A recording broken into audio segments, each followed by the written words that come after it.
bienvenue aux nouvelles du voisinage. Aujourd'hui, je suis très heureuse de recevoir Mélanie Langlais.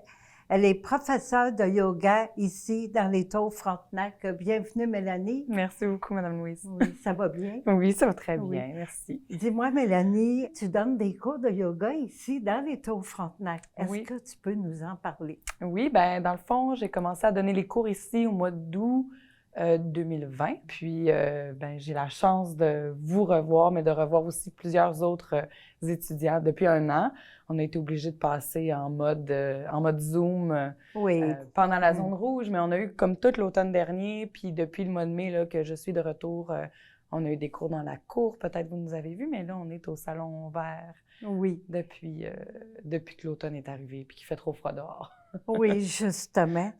Puis, moi, j'aimerais ça savoir, c'est sûr que je participe au cours de yoga, mais pour les gens qui ne connaissent pas le yoga, c'est quoi les bienfaits pour le yoga? Les bienfaits sont Oui. multiples et vont un peu dans toutes les directions, c'est-à-dire que il peut avoir des bienfaits autant physiques que mentaux, que énergétiques, dépendamment de ce que vous avez à travailler. Moi, je dis souvent que le yoga, c'est un peu une espèce de ciment entre les briques de notre être, de qui on est. C'est-à-dire qu'on arrive à faire connecter des choses, des fois, qu'on ne saurait même pas que c'est ce qu'on est en train de faire, mais ça nous libère des émotions qui pouvaient être peut-être stagnées à l'intérieur. Fait que, autant c'est du mouvement dans le corps, mais du mouvement qui crée une libération ou au contraire, comme ce matin, on a eu la chance de faire ensemble, mais on peut aller allumer un petit feu intérieur qui fait que, OK, on dépense une bonne énergie, puis après ça, on se sent un petit peu plus détendu. Donc, le yoga, c'est tellement varié, ça peut être tellement de choses différentes. Dans le contexte ici, au Tour Frontenac, c'est du yoga qui est adapté, dans le fond, sur chaise. Donc, on est toujours dans des postures qui sont sécuritaires, on respecte les limitations de tout le monde, puis c'est pas de la performance, là, pas du tout. Puis on respire, hein, dans le yoga, il y a la respiration, les mouvements, la souplesse. Oui. On respire tout le temps, pas juste dans le yoga, mais dans le yoga, ça nous permet de au moins porter notre attention sur notre souffle, chose que ben, la vie, le quotidien nous amène à un peu oublier. C'est-à-dire que le mot yoga veut dire to unite, to connect. Fait que ça veut dire un peu de... Pour moi, c'est ce sens-là qui m'intéresse le plus, c'est-à-dire aller se connecter à soi-même d'une manière qu'on fait pas dans le quotidien, qui nous permet après de repartir dans notre journée puis de faire « Ah, c'est vrai, hey, aujourd'hui, j'ai bougé dans tous les sens, j'ai respiré, je sens mon diaphragme bouger, je suis pleinement vivante. » Fait que après, on dirait que la vie, elle va mieux. C'est sûr que nos journées sont plus belles après, là. Oui, hein, moi, ben justement, le yoga m'a fait du bien, moi, au point de vue de la respiration, au point de vue de la détente et aussi au point de vue de la souplesse que j'ai remarqué. Vous vous sentez plus souple depuis la dernière année? Oui, oui, bon, il y a ça. Beaucoup de changements dans le corps qui s'opèrent. Hein? Puis justement là, on va parler à partir de janvier, hein, du mois de janvier 2022. Je pense que les cours de yoga vont continuer. Ben oui, ils vont continuer. Donc, on va se revoir encore une fois par semaine pour le yoga. Ici, encore au Tour Frontenac, dans le Salon Vert, toujours. Ce sera les lundis matins à 10h, de 10h à 11h. Puis, si je ne m'abuse, c'est un gros dollar pour venir participer aux classes. Fait que... on ne brisera pas notre petite bourse, là, personne, à participer au cours. Puis c'est assez proche pour tout le monde aussi. C'est le fun de ne pas avoir à se déplacer trop loin pour le faire. C'est ça. Mais oui, à partir de janvier, tous les lundis matins de 10 à 11. Oui, puis ça va durer combien de temps, ces cours de yoga-là? On s'enligne pour 34 semaines sur le contrat, mais d'après moi, on va aller jusqu'au mois d'août ensemble. Donc, probablement qu'on va rester à l'intérieur jusqu'à ce que la température le permette, ou là, on pourra sortir à l'extérieur, puisque c'était vraiment plaisant, là, dehors, avec les plantes, les oiseaux, puis la petite brise, là, ça fait du bien aussi d'être à l'extérieur. Oui. Je sais aussi qu'il va y avoir des cours de mise en forme, Mélanie, que tu vas donner.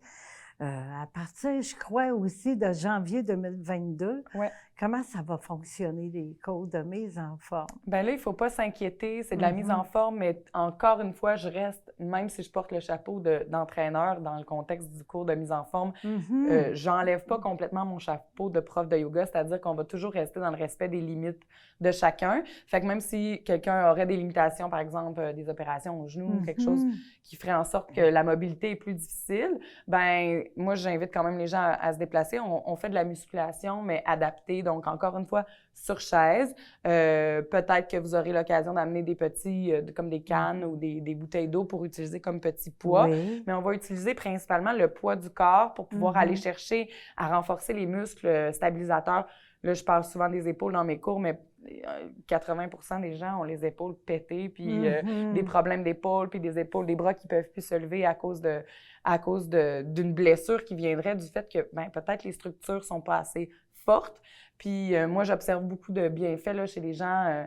Dans le fond, dans les cours de yoga que j'enseigne présentement, j'inclus toujours une petite partie musculation quand même. Oui. Vous avez eu la chance de l'expérimenter. Bien là, la différence, c'est qu'on va passer 1 heure à être plus dans le feu, là, plus dans la force. Fait qu'il y aura moins de méditation, peut-être un petit peu moins de focus sur la respiration pendant un 15 minutes à la fin, là. Fait que ça va être plus feu, mais toujours dans le respect des limites, là. Il n'y aura pas de danger pour personne. Oui. Pour revenir au yoga, j'ai remarqué aussi qu'à la fin de chaque cours, il y a une période de détente.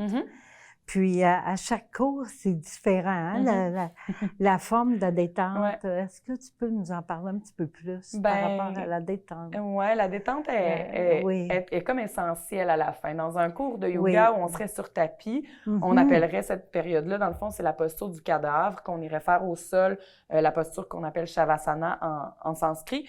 Donc, c'est la posture la plus importante de la pratique, dans le fond, la posture de Shavasana, parce que c'est celle où, après avoir bougé, par exemple, pendant 50 minutes, là, on se dépose, puis on laisse le corps absorber ce qui vient de se passer. Moi, je ne peux pas vous faire coucher sur le plancher ici dans le studio ou dans le salon vert à cause justement des limitations de tout le monde. Il y en a plein pour qui se coucher par terre, c'est pas possible. Fait qu'on fait la détente sur la chaise à la fin.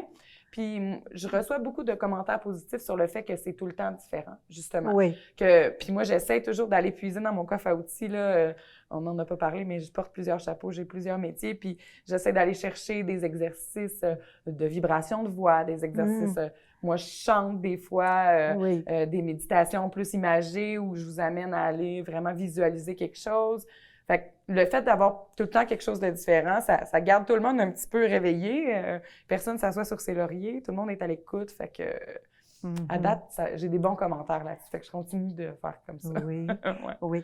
Pour, là, je reviens, je passe du yoga à la mise en forme. Pour la mise en forme, est-ce qu'il y a un coût aussi pour participer au cours? Ça reste encore un gros dollar par classe. Un gros dollar. Un gros dollar. Oui. Pour s'inscrire, comment on fonctionne pour s'inscrire, pour participer soit au cours de yoga ou à la mise en forme? Vous allez pouvoir contacter Marie-Pierre Côté qui travaille très fort pour vous. Fait que ça va être avec elle que vous allez faire l'inscription. Ce sera possible de décider de s'inscrire pour plusieurs semaines à l'avance ou de décider de payer à chaque fois puis de venir peut-être de manière plus ponctuelle si ça adonne. Donc, si vous voulez juste venir l'essayer une fois, vous pouvez faire ça avant de décider de vous engager puis de payer le gros dollar pour 15 séances, mettons, quelque chose comme ça. Ça va te donner une bonne idée, hein? Oui, c'est ça. Ben, le meilleur, c'est de venir l'essayer parce que la majorité du temps, les gens ont peut-être des préjugés, pensent que ce ne sera pas à leur goût ou ils savent pas trop. Fait que le mieux, c'est de venir m'en parler, venir essayer. Puis, Pour te rejoindre, Mélanie, à quel endroit on peut te rejoindre si on veut te parler? Oui, si vous avez des questions, vous pouvez m'écrire un courriel. Le plus facile, ce serait par courriel. Mon adresse courriel, c'est MELAN, comme Mélane, point Langlais, pas d'apostrophe, donc LANGLAIS, @gmail.com. Si vous avez des questions, je vais y répondre, ça va me faire plaisir. Mais vous pouvez aussi passer par Marie-Pierre, qui a mes coordonnées, qui pourra peut-être répondre à vos questions, si jamais il y a quoi que ce soit. D'accord. Bien, merci beaucoup, Merci à vous. Marie. Merci beaucoup, Mélanie, d'être venue ici à mon entrevue. Ben oui, ça me fait plaisir. Puis, au plaisir. On se revoit la semaine prochaine, oui. nous. Oui, la semaine prochaine. Bonne journée. C'était Louise Miller pour les nouvelles du voisinage. À la prochaine.